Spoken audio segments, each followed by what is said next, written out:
Hello, good people. This is your guy, Mr. Educator, Mr. Communicator, Mr. Free Thinker, coming back at you live once again from the Lone Star State with another edition of the Media Mike Speaks. All right, good people. And yes, we are the voice of the everyday citizen. It is 2 minutes past the hour.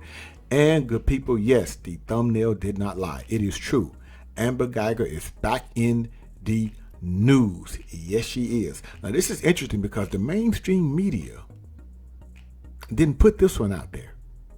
I didn't hear about this as much. Did you, good people? I don't know. But yes, she is back in the news again. And guess what? She is filing for a discretionary review. Meaning another appeal. After she was denied this last appeal back in November, which I did a video on. I'll drop that link in the description box. And what I don't get, good people, is why don't people just own it? Own up to it. Stand in it. It'll be good for your soul. But you know what she reminds me of? You know, in the biblical book of Exodus, you know, after the angel of death came down and, you know, took out all the firstborn, even Pharaoh's firstborn, and he said, let him out, let him go. I'm done.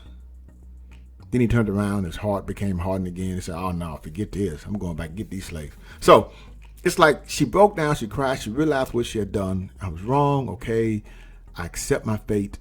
All right. Now she's turning around going, I can't do this 10 years. Forget this. I'm trying to get the heck up out of here. So let's get to this story.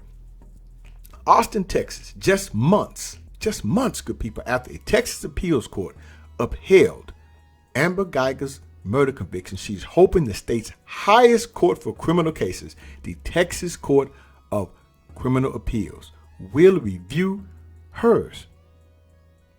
Michael Mola, Guyger's defense attorney, filed a petition for a discretionary review on January 18, 2022, in another attempt to get her 2019 conviction overturned. Now, good people, just in case you forgot once again, she was convicted of the murder in 2019. And this petition is related to Guyger's assertion that she walked into the wrong apartment thinking it was hers and felt Jean was an intruder within. She's standing on that.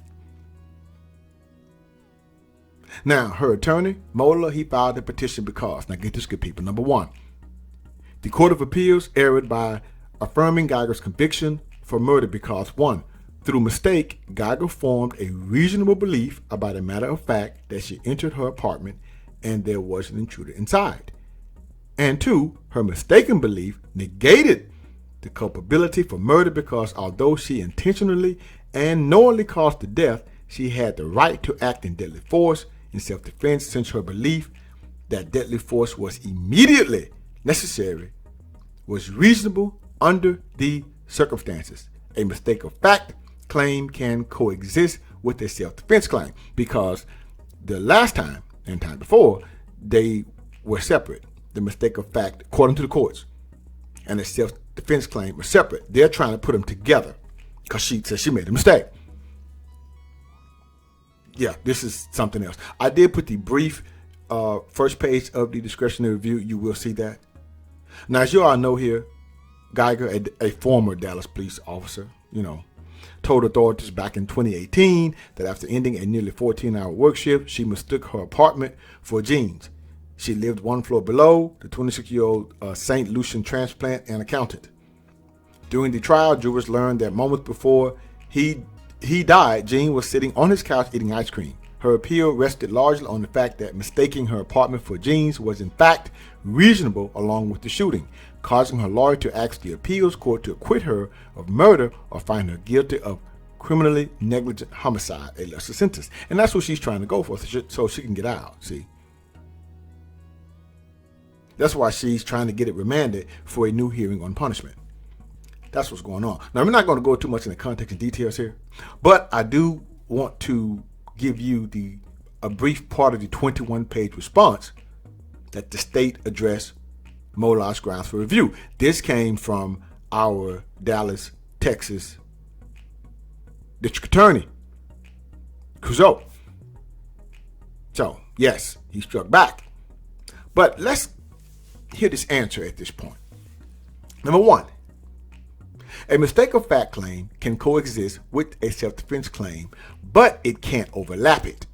The Court of Appeals correctly differentiated the statutory mistake of fact defense from the statutory defense of justification.